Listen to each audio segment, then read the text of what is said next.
Reverse engineered. Companies tell stories. Systems tell the truth. Today, Lego. In 2003, the most beloved toy company on Earth had about 4 months left. Not 4 months to recover, not 4 months to grow, 4 months before the company could collapse completely. Lego was carrying nearly $800 million in debt, losing money every single day, and the man brought in to save it had a message for the board that sounded more like a warning than a strategy. He said, "We're on a burning platform." 10 years later, this same company wasn't just alive. It had become one of the most powerful brands on Earth, a business school case study, a global entertainment empire, and the most successful toy company in history. So what happened? How does a company built on tiny plastic bricks almost disappear and then engineer one of the greatest corporate comebacks of the modern era? Today, we're reverse engineering the exact system.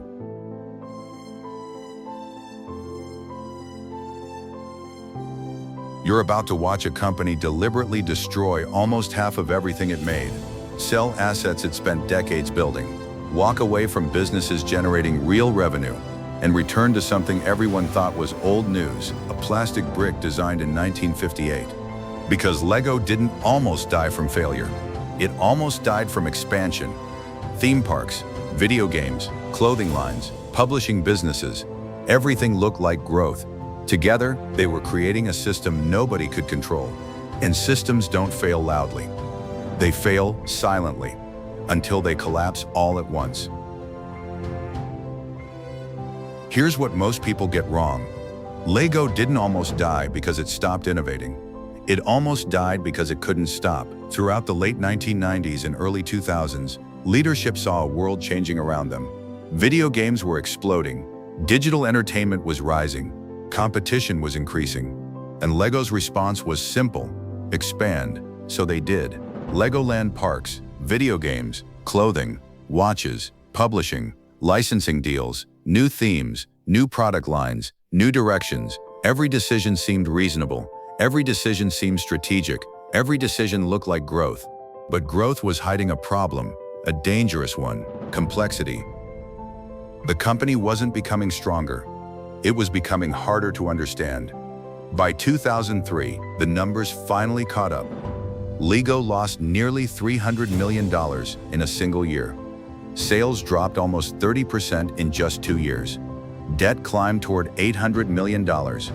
Analysts warned the next year could be even worse. That's not a bad year. That's a company circling the drain. But the most alarming part wasn't the losses. It was that nobody fully understood where they were coming from. Lego could tell you profits by country, but it couldn't tell you which products were actually making money, or which products were quietly destroying it. They were rich in products and starving on the bottom line. Lego wasn't drowning in a lack of demand. It was drowning in decisions.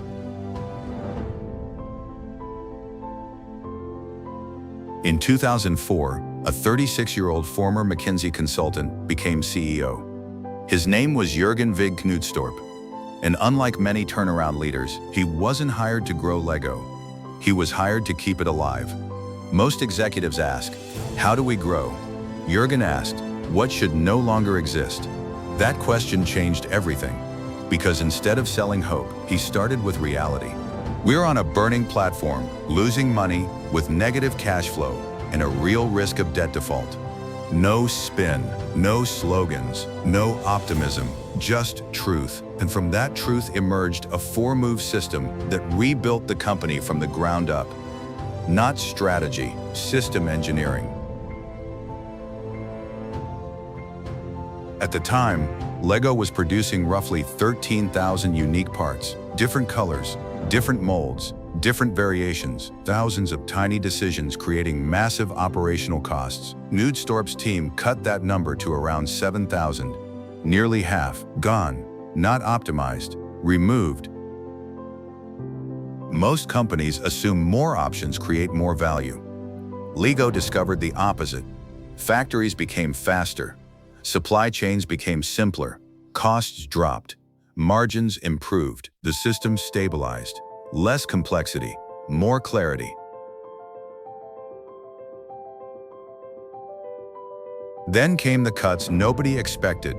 Theme parks were sold, publishing operations exited, clothing businesses reduced, video game development outsourced. The obvious question was, why would a struggling company sell businesses carrying its own name? Because those businesses weren't the brand. They were distractions wearing the brand's name. The brand was this, a simple brick, one that connected to every Lego set made since 1958. Everything that didn't strengthen the brick became a distraction, and distractions got cut. A new financial rule was introduced. Every product line had to achieve a minimum return threshold, 13.5%. No exceptions, no emotional attachment, no strategic excuses.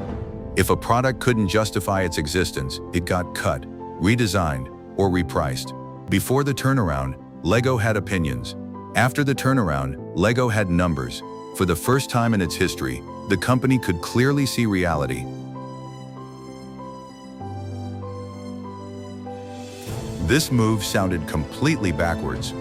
Lego designers once had enormous freedom, create new molds, new parts, new pieces, whatever the idea required. Knudstorp restricted that freedom. New designs had to rely heavily on existing bricks. Fewer new parts, more reuse, more discipline, less complexity. Sounds limiting, right? The opposite happened. Creativity increased. Because constraints don't kill creativity. They force it. Lego wasn't just selling toys. It was selling constraints. The brick gives you limits, and inside those limits, imagination happens. Here's the strange part. Once Lego simplified the system, it became easier to expand, not harder, because now every expansion served the brick, not the other way around. Before the turnaround, Lego built businesses around opportunities. After the turnaround, Lego built opportunities around the brick. That distinction changed everything. Star Wars deepened, Harry Potter expanded, Marvel arrived, and Lego learned something important. Licensing worked best when it strengthened the brick instead of replacing it. Then came Hollywood. They didn't replace the system, they built on top of it. And eventually, the system became strong enough to invite customers into the design process itself. Through Lego Ideas, fans could submit their own creations. The community started helping shape the product. The system wasn't just creating sets anymore. It was helping create itself. Then came 2008, the worst financial crisis in generations. Toy companies struggled, consumers cut spending, entire industries slowed down. Lego's profits quadrupled. While competitors were fighting for survival, Lego was accelerating. Then came 2014, the Lego Movie. A global box office success, approaching $500 million. But the genius wasn't the movie itself. The genius was that the movie amplified the brick. It didn't replace it, it strengthened it, and the results were extraordinary. By 2015, Brand Finance ranked Lego as the most powerful brand in the world, ahead of Ferrari, ahead of Rolex, ahead of many of the biggest companies on Earth. From 4 months away from collapse to the most successful toy company in history. Strip away the toys, strip away the movies, strip away the theme parks, strip away the brand, and what remains is a surprisingly simple system. 1. Cut complexity before you scale. 2. Protect the core. 3. Measure reality relentlessly. 4.